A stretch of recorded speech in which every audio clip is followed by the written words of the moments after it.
नाम है क्योंकि यूथ से रिलेट करती है। क्रिस्प एक ऐसा वर्ड है जिसके अंदर चटकारापन है, थोड़ा थोड़ा खट्टा थोड़ा मीठा। तो और दोनों एक दूसरे के पूरक हैं। रिश्तों का ताना बाना म्यूजिक के माध्यम से पहली बार शायद किसी फिल्म में इस तरह से बुना गया, ऐसी हमने कोशिश की है। 15 गानों को लेकर के इस फिल्म को बनाया है।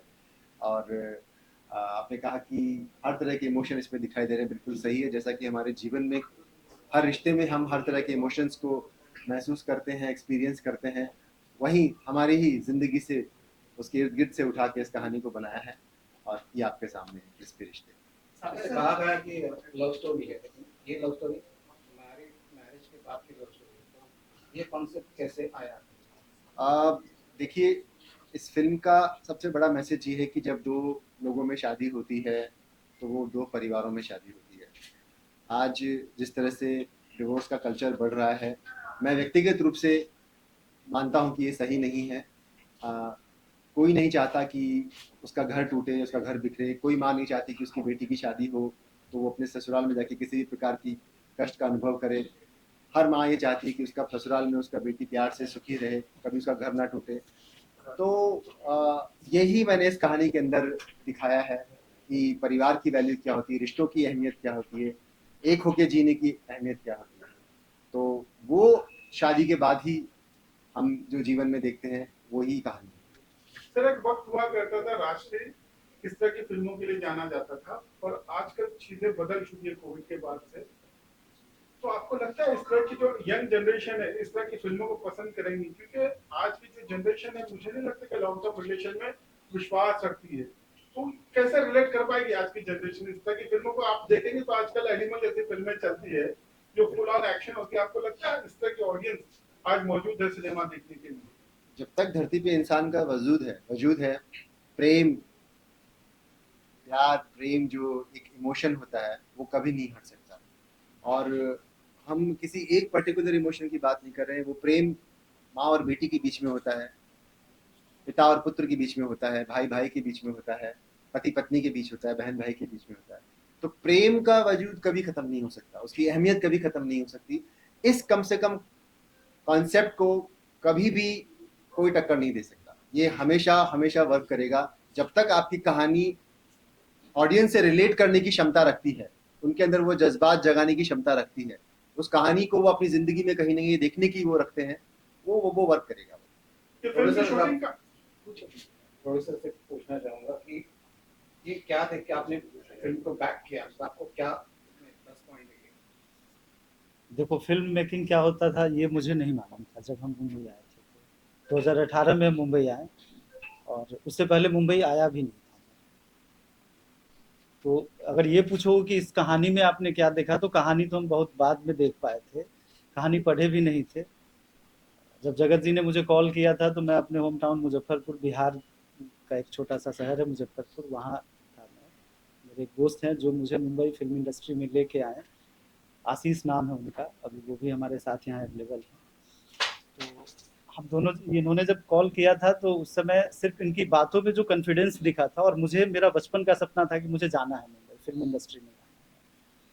तो जो इनकी सच्चाई थी, ऑनेस्टी थी, बस वही खींच कर लाया था। और उसके बाद अपनी इसी फिल्म से हम फिल्म की मेकिंग, क्या फिल्म की शूटिंग कैसे होती है ना, फिल्में बनती कैसी हैं, क्या होता है उसके अंदर, कैसे कहानी लिखी जाती है, क्या इक्विपमेंट्स होता है, कितने टेक्निकल लोग होते हैं, इस हर चीज़ की जानकारी मुझे इस फिल्म की शूटिंग को देख कर ही पता चल पाया।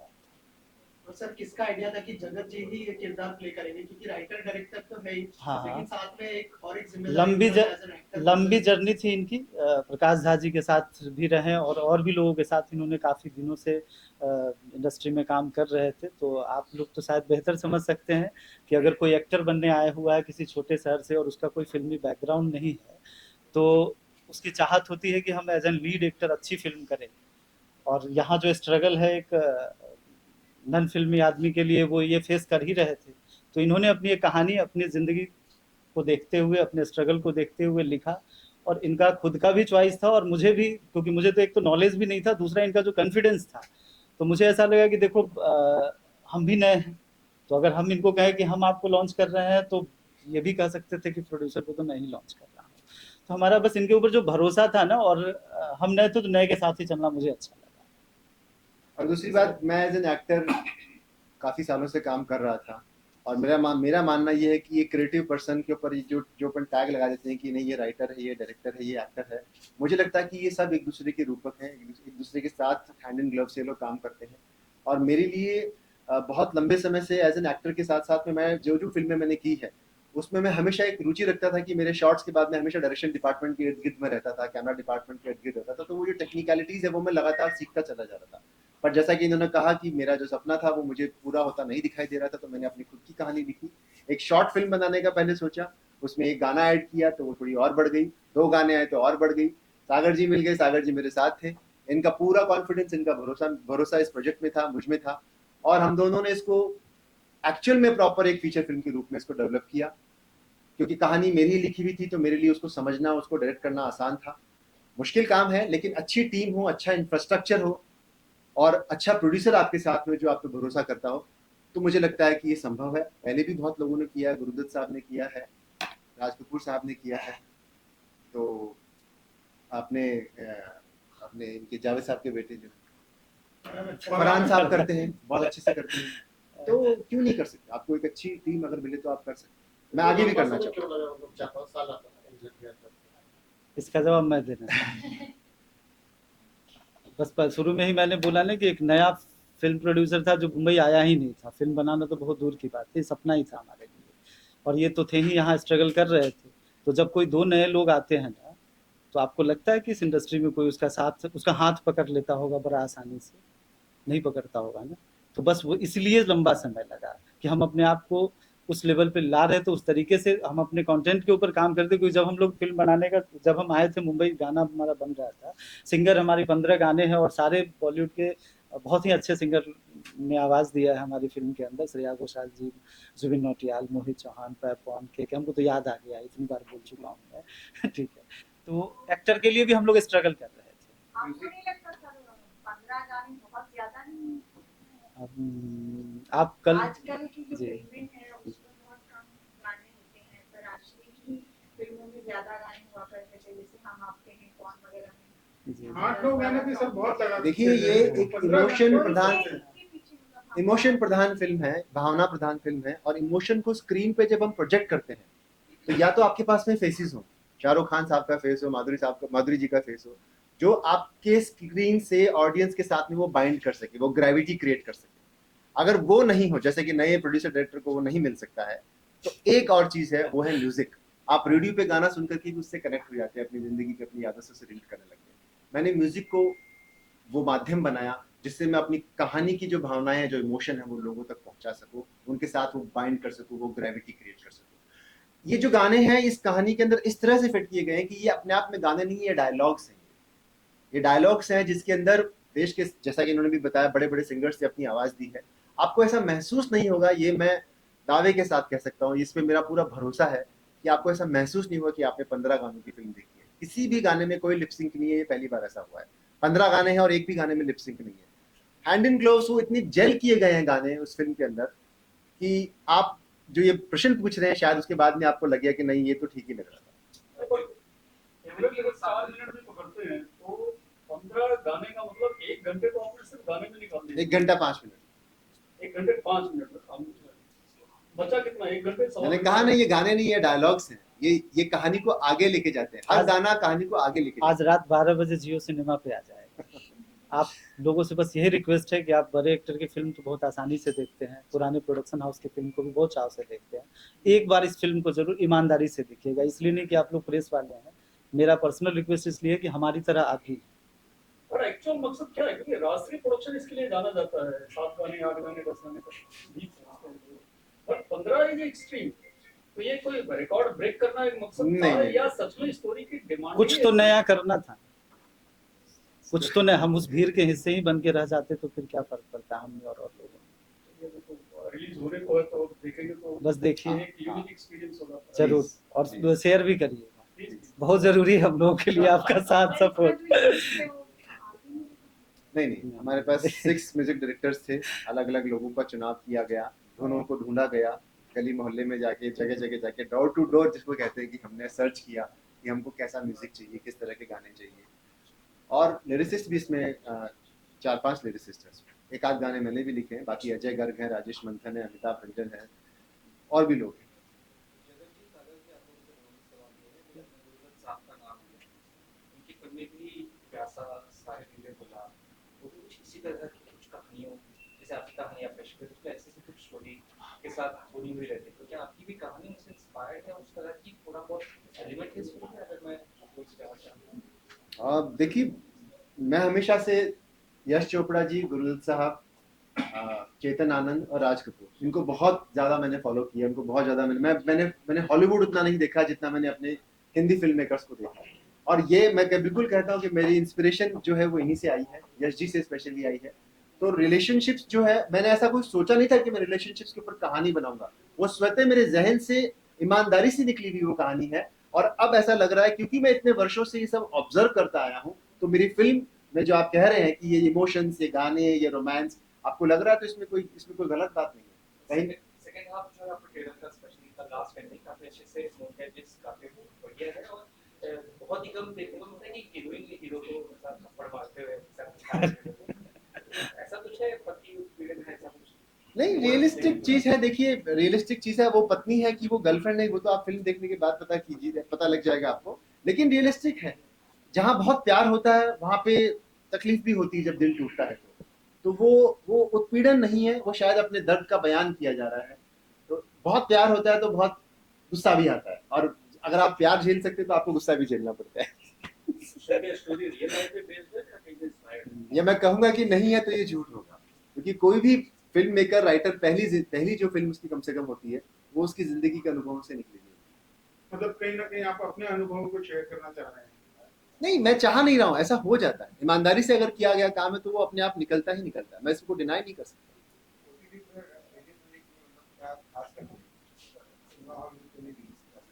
इसका जवाब सागर जी। ये बहुत सही सवाल आपने किया। जब हम फिल्म बनाने आए थे तो एक्टर नहीं मिल रहा था, जिसके पास जाते थे उनको यही डाउट होता था कि पता नहीं ये बना पाएगा या नहीं बना। दिखने में भी उतने हैंडसम थे नहीं जो कोई मान जाता हमारी बात। तो OTT पर लेकर इसलिए गए हैं सर कि जो फिल्म हमारी बनी है ना, वो कम से कम लोगों देख तो सके, क्योंकि सिनेमा हॉल में अगर हम रिलीज करते तो कोई नोन एक्टर नहीं था हमारे पास।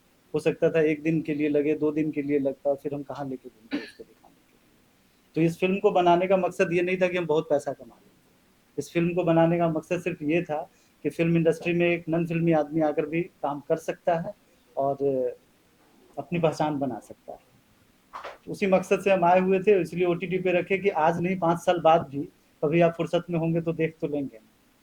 हो सकता है सिनेमा हॉल में हमारी फिल्म 3 दिन के लिए लगेगी और आपके पास वक्त नहीं होगा तो कैसे देखेंगे। और देखिए, बहुत खुशकिस्मत है, देश के सबसे बड़े सब्सक्राइबर बेस्ड OTT ने हमारी फिल्म को अपने जगह दी है। हम लोग बहुत आभारी हैं जियो सिनेमा का। आई थिंक जो हुआ वो अच्छा ही हुआ, अच्छा ही हो रहा है। म्यूजिक के लिए कोई खास मैसेज है इस फिल्म में? जी औरतों के लिए कोई खास मैसेज है? बिल्कुल। अपने घर को कैसे एक लड़की शादी के बाद में किसी भी हालत में टूटने नहीं देती, वही हमने इस फिल्म में दिखाया कि संगठन में ही शक्ति है, एकता में ही प्रेम है, उसको टूटने नहीं देना। हमारी जो कल्चर, हमारी वैल्यूज हैं, हमारे भारतीय संस्कृति की, वो इस फिल्म में दिखाई देगी। हर औरत इस फिल्म की जो एक्ट्रेस है अंजलि, उसमें अपनी बेटी को देखेगी। हर अंजलि इस फिल्म के जो एक्टर हैं करण, उसमें अपने पति को देखेंगे। हर करण इस फिल्म की जो हीरोइन अंजलि, उसमें अपनी पत्नी को देखेंगे। तो ये रिलेशनशिप्स जो है वो रिलेट करेंगे, ना सिर्फ औरतें बल्कि हर वो व्यक्ति जो देख रहा है। आप एक पिता हैं, आपकी बेटी होगी, ससुराल में होगी, आप उस चीज से रिलेट कर पाएंगे। जी। आजकल से जो बढ़ते हुए डाइवोर्स रेट से क्या उस पर भी कहीं ना कहीं पर चोट पहुंचाएगी या एक अच्छा मैसेज देगी? चोट तो किसी को नहीं पहुंचा सकते, क्योंकि ये एक बहुत ही व्यक्तिगत मामला है। बट मैसेज अपनी अपनी बात को रख सकते हैं। मैंने कहा है, व्यक्तिगत रूप से मैं ये समझता हूँ कि डिवोर्स जो होते हैं वो बड़े दुखदायी होते हैं।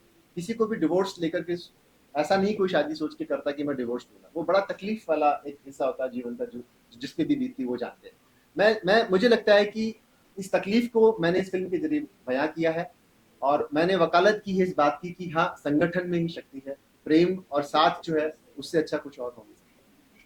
सर, ये नाम का आइडिया आपको कहाँ से आया? रिश्ते से पहले एक आ चुकी है। जी, ये रिलेशनशिप्स की कहानी है, तो रिश्ते तो होना ही था। और क्योंकि यूथ को रिलेट करती है, और क्रिस्पी वर्ड जो है उसके अंदर वो चटपटापन है, वो नमकीन है, वो थोड़ा मीठा है, तो क्रिस्पी और रिश्ते एक दूसरे के पूरक भी हैं, एक दूसरे के साथ तालमेल बड़ा अच्छा बिठाते हैं, इसलिए क्रिस्पी रिश्ते नाम है। इसमें कुछ न्यूमरोलॉजी है, के लगाया आपने क्रिस्पी में समथिंग या just हाँ जी साहिल बताइए। हाँ थोड़ा बहुत मानते हैं हम इन सब चीज़ों को, तो न्यूमरोलॉजी है। न्यूमरोलॉजी को मानते हैं, तो इस वजह से के लगाया। मैंने ये सजेस्ट किया था इनको, सी था, मैं तो सी लेके चला सी था। लेकर चल रहे थे, बट हमने के लगाया इसमें। एकता जी ये जमाने में के ही फॉलो हो रहे थे।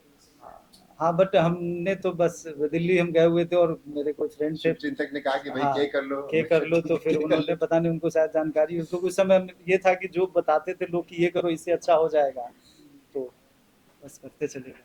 अच्छा, एक दूसरा इंटरेस्टिंग क्वेश्चन है कि मेकिंग, अब तो आपने रिलीज भी और मेकिंग भी आपने करनी है, मेकिंग में या रिलीजिंग में सबसे टफ आपको अभी तक क्या लगा, फिल्म बना लेना या उसको रिलीज करना? रिलीज करना सबसे टफ था। देखिए ये सवाल किससे किया जा रहा है ये डिपेंड करता है। अगर आप प्रोड्यूसर से करेंगे हाँ, तो मैं तो तो ये वो कहूँगा कहेंगे कि रिलीज करना है, लेकिन आप डायरेक्टर को कहेंगे तो वो कहेगा कि नहीं भाई मेकिंग अच्छी होनी चाहिए, मेकिंग बड़ी मुश्किल होती है, मेकिंग बहुत सावधानी से करनी पड़ती है। मुश्किल है, लेकिन वो मुश्किल को पार किया जा सकता है। रिलीज एक ऐसा सब्जेक्ट है ना जो अपने आप में अजीब सा उलझन है वहाँ पर, क्योंकि मेकिंग में आप पूरा पैसा लगाते हैं और उस पैसे का रिकवरी होना बहुत जरूरी है। अगर ये ओटीटी का ऑप्शन नहीं आया होता जी, तो आप रिलीजिंग या इंडियन सिनेमा को कहाँ देखते हैं, फिर छोटे प्रोड्यूसर के होते? हाँ तो फिर छोटा प्रोड्यूसर हमें आता ही नहीं, फिर हम मुजफ्फरपुर में ही होते। मुश्किल तो होता ही है, मुश्किल तो होता ही है। ऐसा नहीं है कि छोटी फिल्में नहीं लगती है, नहीं चलती है, लेकिन उसको वहां तक पहुंचाना मुश्किल होता है, बहुत मुश्किल होता है। और ये फिल्म कितने दिनों में बनी है और लोकेशन क्या है? एक्चुअल में 54 डेज की शूटिंग है, लोकेशन जयपुर है, कर्नाटका है, मुंबई है। Thank you, all the best. Thank you, thank you, thank you, thank you.